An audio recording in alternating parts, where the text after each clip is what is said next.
At Ford of Murfreesboro, we have an off-site quick lane service center which offers the Works package, which is an oil change and a tire rotation, any make or model, for $24.95. At Ford of Murfreesboro, we offer a lifetime warranty on all new Ford vehicles, including Roush vehicles. We also offer a lifetime warranty on brake pads through our quick lane and our service department. Ford of Murfreesboro is a 2013 recipient of Ford Motor Company's President's Award, which is only awarded to the top service and sales satisfaction dealers in the country. The free box spring event is back at Sleep Outfitters. For a limited time, buy a Sealy mattress and get your choice of a free box spring or up to $300 off an adjustable base. Ask about free same-day delivery and 0% financing at Sleep Outfitters.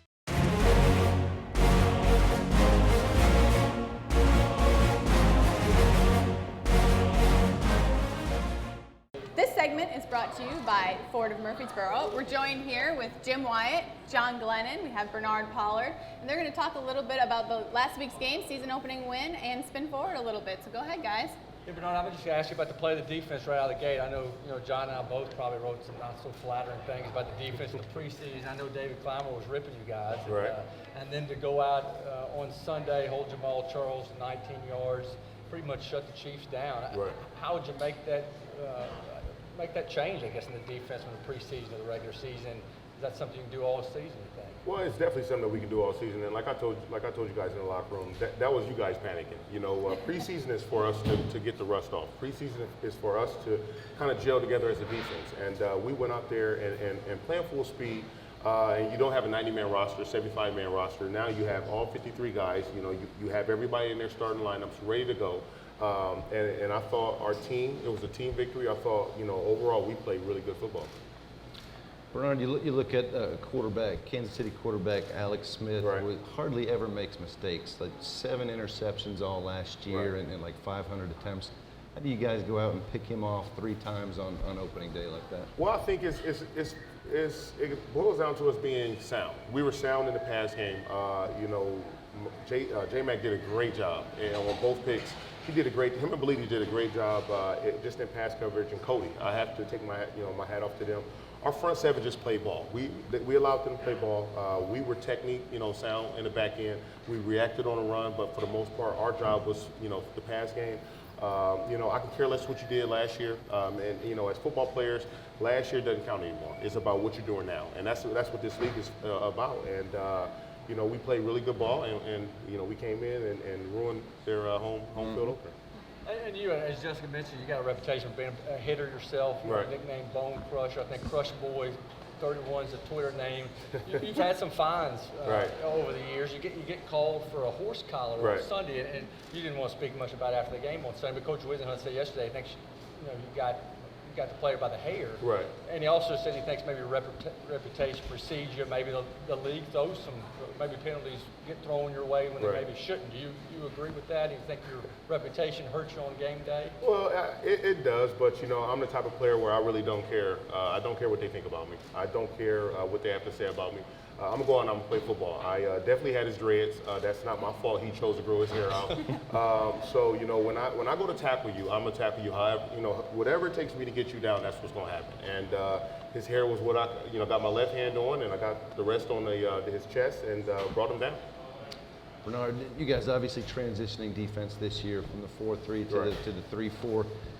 Defensive coordinator Ray Horton said this could take up to 8 weeks so things could get smooth. I think that scared a lot of fans, but Right. things look pretty good defensively in that first game. Are you guys ahead of schedule, or are we going to see something different in the second game? No, we better be ahead of schedule. And that was one thing that actually got to me when I was here. When I heard what Coach Horton had said, and I mean, he's our coach, he's our coordinator. He sees us in practice and everything else. But for me as a veteran, to hear your coach say, okay, well, it's going to take us a few weeks to kind of get everything under our belt. It's time for us to kick it into another gear. And and I knew, this is 9 years for me.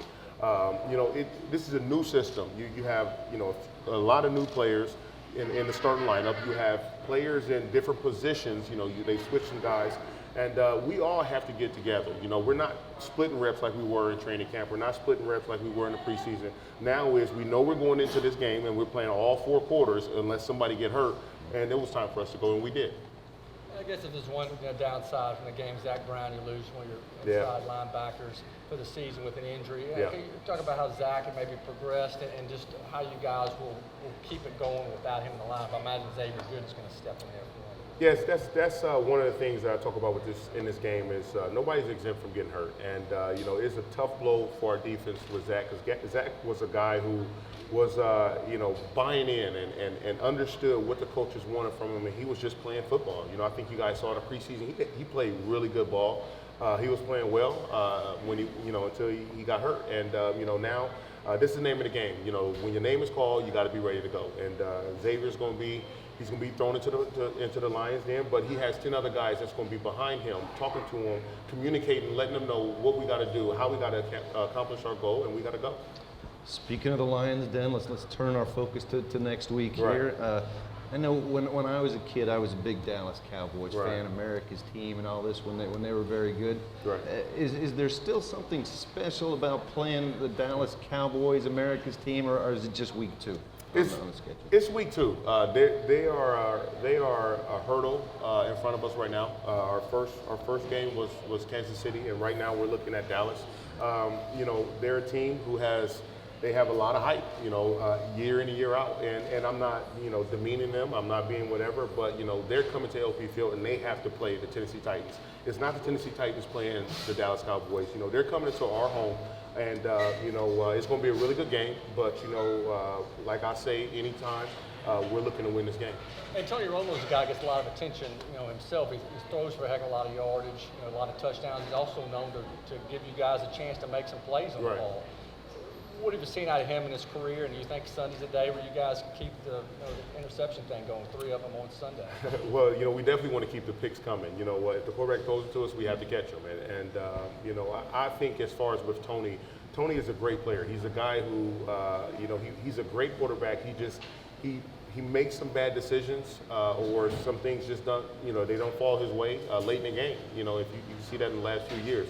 But it doesn't take away from his talent, his ability to play this game. He's definitely a really good quarterback in this league. I think he's a top 10 quarterback. I think he's a guy who knows how to win. He understands how to win. But our job is if you're having a bad week, if you're having a bad game, whatever it is, we want to keep you going that way.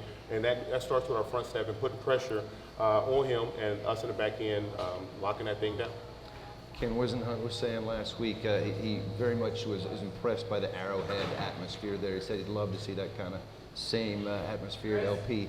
You guys, I think, were 3-5 at home last year. How important would it be to get that first home win this week and kind of get the fans stirred up with a 2-0 start? Well, it's definitely important because I think I'm a strong believer on our fans not stupid. They see and understand when the players are playing hard. They see and understand when we go out there and we put it on the line. And I am a true believer in we owe it to our fans to play great. And especially at home.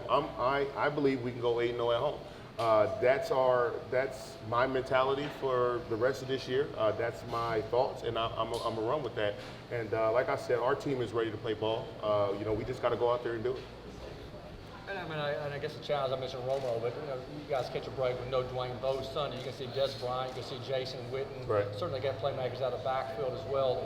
How big of a challenge is this for the defense compared to last Sunday? Well, Des Bryant got to see Jason McCourty, Bleedy Ray Wilson. Whoever's going to be on Witten, myself or Mike or our linebacker. So, like I said before, the Dallas Cowboys have to come through the Tennessee Titans. They are in our way. It's no longer, and I think that's the mentality that we have to change. From here on out in Nashville and with our fans is, this team is coming to play us, and it's us first, and then somebody else.